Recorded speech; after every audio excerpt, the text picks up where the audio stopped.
Hey, what's up, Rumble Vibes family? Welcome back to another exciting episode. Today, we've got some major buzz straight from Fort Lauderdale International Airport, where Andrew and Tristan Tate have just landed, stirring up a storm of speculation. Whether you love them or hate them, you can't deny the attention these two bring wherever they go. So let's break it all down and see what's really going on. So, picture this. The Tate brothers step out of the airport, cameras flashing, reporters swarming, and Andrew decides to speak. Now, we weren't sure if he'd say anything at all, but he did. And what's his message?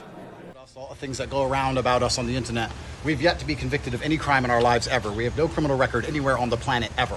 Our case was dismissed on the 19th of December in Romania under the Biden administration. And our prosecutor recently decided, because we have no active indictment in court, to let us go and return. This is a democratic society. It's supposed to be innocent until proven guilty, as my brother and I are.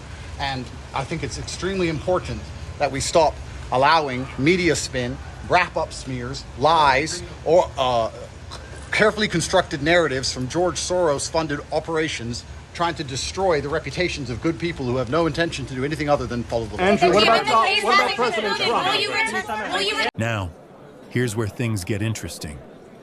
There was supposed to be a travel restriction on both of them due to human trafficking allegations.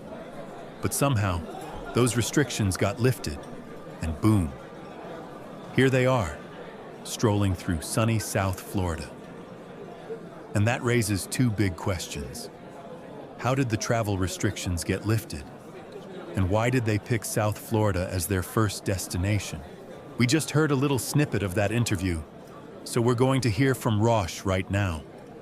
He was there from the moment they arrived. Rosh, what can you tell us that they have said to you? What have you heard? And we see a lot of people. Here we go. So, Andrew Tate just came out. What was very interesting is that he actually spoke. We didn't know if he would speak, and there were a lot of questions about why he is here in South Florida in the first place. I tried to ask him a question about President Trump. He didn't answer that as he was walking out, and the issue there is that there was a travel restriction on both of the Tates because of the allegations of human trafficking. Somehow, those travel restrictions were lifted, and they chose to come to South Florida. Why did they choose to come to South Florida? We don't quite know that, but as Andrew Tate came out, and I don't know if we can, hopefully we'll get you a soundbite of his before the end of the show, he basically said, innocent until proven guilty. He went on his whole spiel. Now, the thing about the Tate brothers is they're extremely influential, millions of followers online, extremely controversial as well. There's two big questions with this story. Number one, how were those travel restrictions lifted? Why were they lifted? Number two, why did they come to South Florida? Now, we did hear from Governor DeSantis. He says that he had no idea that they were even coming. He found out from the media, but you could see the attention here inside of this airport when the Tate brothers arrived. It was just a scrum there. But Andrew Tate did come out. Tristan didn't talk. Andrew did come out, gave a statement basically saying, innocent until proven guilty. Wanted to bring that to you live, and we did. Back to you. So, what do you think, Rumble Vibes crew? Are the Tates just victims of media bias, or is there more to the story?